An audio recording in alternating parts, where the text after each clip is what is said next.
নমস্কাৰ বন্ধুসকল, আজিৰ এই ভিডিঅ'টোত আমি কথা পাতিম যে আধাৰ কাৰ্ড আৰু ভোটাৰ আইডি কেনেকৈ লিংক কৰিব পাৰে।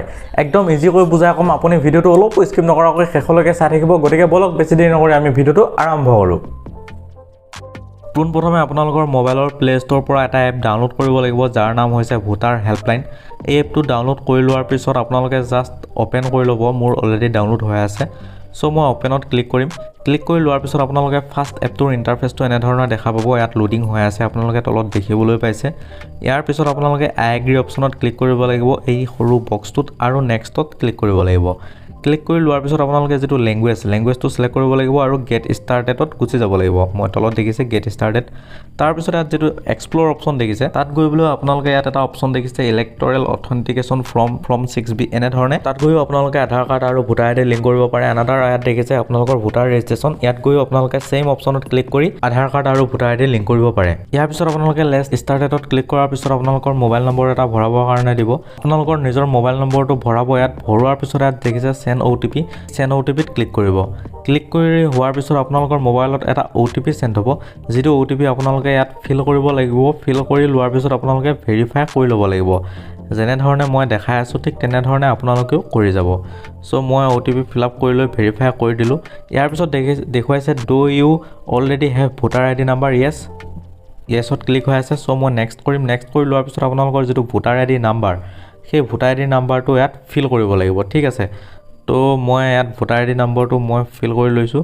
CTH এনেধৰণে যি নাম্বাৰ আছে ঠিক তেনেধৰণে আপোনালোকৰ ভোটাৰ আইডি নম্বৰটো ভৰাই আপোনালোকৰ ষ্টেট চিলেক্ট কৰিব লাগিব। তলত মোৰ ষ্টেট আছাম হয়, চ' মই আছাম চিলেক্ট কৰি লৈছোঁ আৰু ফেটছ ডিটেইলছত ক্লিক কৰিব লাগিব। আপোনালোকে দেখিছে মোৰ ইয়াত দেখিছে উই হেভ ফাউণ্ড মোৰ অৰ্ডাৰ, মানে মোৰ ডিটেইলছবিলাক ইয়াত আছে। চ' মই প্ৰচিড কৰিম।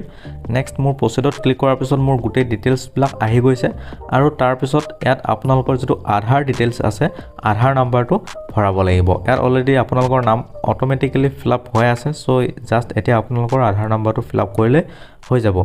আধাৰ নম্বৰটো ফিল আপ কৰি লোৱাৰ পিছত আপোনালোকৰ ৰাইট চাইডে যিটো ৰঙা অপশ্যন আছে, তাত টিক চিন দেখাব যদি আপোনালোকৰ আধাৰ নম্বৰটো শুদ্ধ হয়।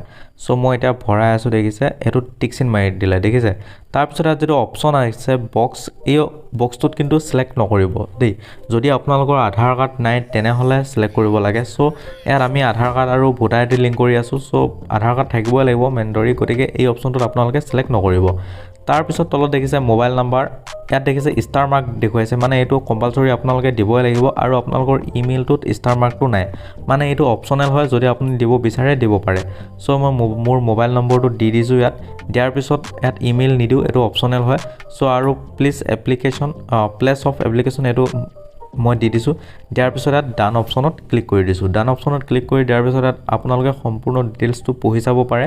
পঢ়ি চোৱাৰ পিছত ইয়াত কনফাৰ্ম কৰি দিব পাৰে যদি সকলোবিলাক শুদ্ধ হৈ আছে। তাৰপিছত নেক্সট আপোনালোকে অলপ ৱেইট কৰিব, আৰু দেখিছে থেংক ইউ দি দিলে। ইয়াত আপোনালোকৰ ছাবমিট ছাকচেছফুলি হৈ গৈছে। আৰু এই আপোনালোকৰ যিটো ৰেফাৰেঞ্চ ID হয়, এইটো কপি কৰি ল'ব, নহ'লে আপোনালোকে এইটো স্ক্ৰীনশ্বট এটা মাৰি লৈ ল'ব। মাৰি হোৱাৰ পিছত জাষ্ট অ'কে কৰি দিয়াৰ পিছত ইয়াত যিটো এক্সপ্ল'ৰ অপশ্যন আছে, এই এক্সপ্ল'ৰ অপশ্যনটোত ক্লিক কৰিব লাগিব, মানে এইটো ষ্টেটাছটো চাবৰ কাৰণে। ইয়াত দেখিছে ষ্টেটাছ অফ এপ্লিকেশ্যন বুলি যিটো অপশ্যন আছে, তাত চিলেক্ট কৰি ল'ব লাগিব। আৰু যিটো আপোনালোকে ৰেফাৰ ID কপি কৰি লৈছে, সেইটো ইয়াত পেষ্ট কৰি আপোনালোকে ট্ৰেক ষ্টেটাছত ক্লিক কৰি লোৱাৰ পিছত আপোনালোকৰ ষ্টেটাছটো, মানে আধাৰ কাৰ্ড আৰু ভোটাৰ আইডি লিংক হৈছে নাই এইটো দেখাই দিব। গতিকে লগে লগে এইটো নেদেখায়। চ' আপোনালোকে অলপ সময় ৱেইট কৰিব লাগিব। তাৰ কাৰণে ৱেইট কৰালৈ আপোনালোকে চেনেলটো ছাবস্ক্ৰাইব কৰি দিয়ক, আৰু যদি ভিডিঅ'টো ভাল লাগিল তেনেহ'লে লাইক এটা কৰি দিয়ক। চ' আজিলৈ বাই বাই।